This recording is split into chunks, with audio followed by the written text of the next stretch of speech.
Hi friends, നമ്മൾ ഇന്ന് French fries ആക്കണം പോകുന്നു. ആദ്യം നമ്മൾ പൊട്ടാറ്റോയെല്ലാം തൊലി കളഞ്ഞ് വെച്ച് നീളത്തിൽ മുറിച്ചെടുക്കണം. വേവിച്ചെടുക്കണം. ഇത് വേവിച്ചെടുക്കണം.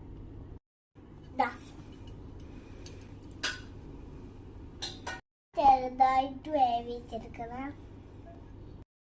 ഒരു 3 കോമാട് ഇട്ടമ്മ ഇതിടട്ടെ. ഇത് കുറച്ച് ഉപ്പും ഇടണം.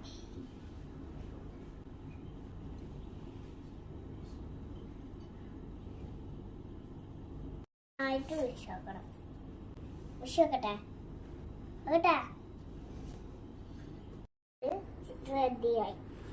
ഫിനിഷാക്കിയിട്ട് ഫ്രൈ ചെയ്തെടുക്കുക. ഇതൊരിക്കൽ ഫ്രൈ ചെയ്തെടുത്താൽ നമ്മൾ അത് തിന്നാൻ കഴിയും.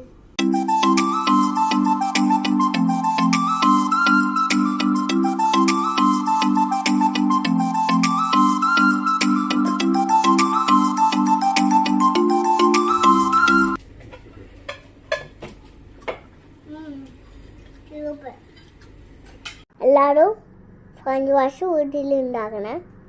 Bye bye.